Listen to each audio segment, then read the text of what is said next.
the family stuff.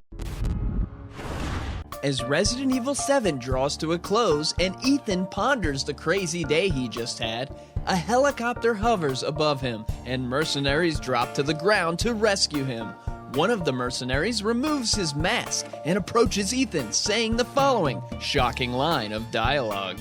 I'm Redfield. What? Redfield? As in Chris Redfield? What is he doing here? Classic character cameo confirmed. Or is it?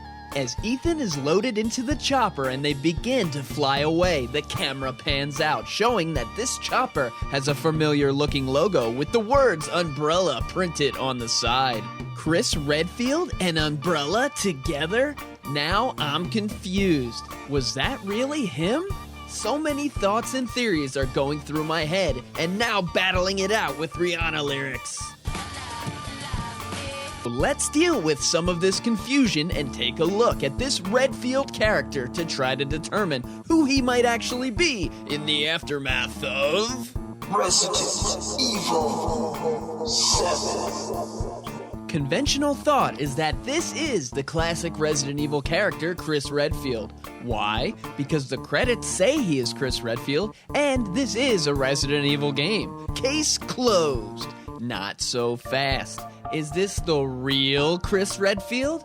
The reason this question comes up is because of the way this character looks, and it doesn't much resemble any of the past Chris Redfield models, including the 2017 current day one being used in the new CG movie Vendetta. Plastic surgery? Maybe, but where are the muscles, and where's the huge Barry Bonds steroid head? It is true that video game character models change with the times and graphics often, but is this too significant a change to be true? If it is him, a whole bunch of new questions pop up, like how did he end up with Umbrella? Is he good or bad now? And does he view big boulders as allies now? Let's assume for a minute this is not Chris Redfield. My man Kendo has a question. Who are you? What are you doing here? One thought is that this is some kind of an evil Chris Redfield clone, pretending to be the real guy.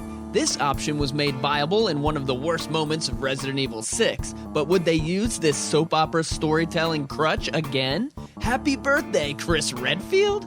If not a clone, the Umbrella Corps game that you did not play because nobody did, introduced a Mission Impossible style mask technology to make you look like other people. Could that be at play here? Although, wouldn't they make the mask look like, Chris, like they did in the game?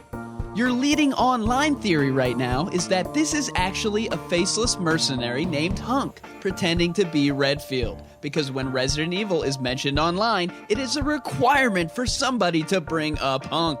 This doesn't really look like an emotionless special agent nicknamed the Grim Reaper, but he was one of Umbrella's top mercs. He does have the classic gear, and there is that H on his helmet. Ooh. The game makes it sound like Ethan has heard of Redfield but has never met him, so that could explain a non-Chris pretending to be the real Chris and getting away with it. But what if this is Chris Redfield, but not the Chris Redfield? Say what? It could be Chris Jr., the son of Chris. Or better yet, what if Claire got knocked up in high school, named her son Chris after her hero big brother, and then left the child to be raised with Grandma Redfield? The Redfield DNA could explain the mercenary skills, and having a hero good guy parent who was never there could have led to a more evil life path as rebellion. Unfortunately, right now, most people don't know what to think. We are hoping a new free Resident Evil 7 DLC called Not a Hero starring Redfield will shed some light on this mystery in the spring. Until then, all we can do is speculate and argue online over if this is or is not the real Chris Redfield showing up in the aftermath of Resident Evil 7. Crimson Army, who do you think Redfield is? Chris? Hunk? Clone? Son? Let me know in the comments, and don't forget to like, subscribe, and bring up Hunk and Tofu to stay online alive.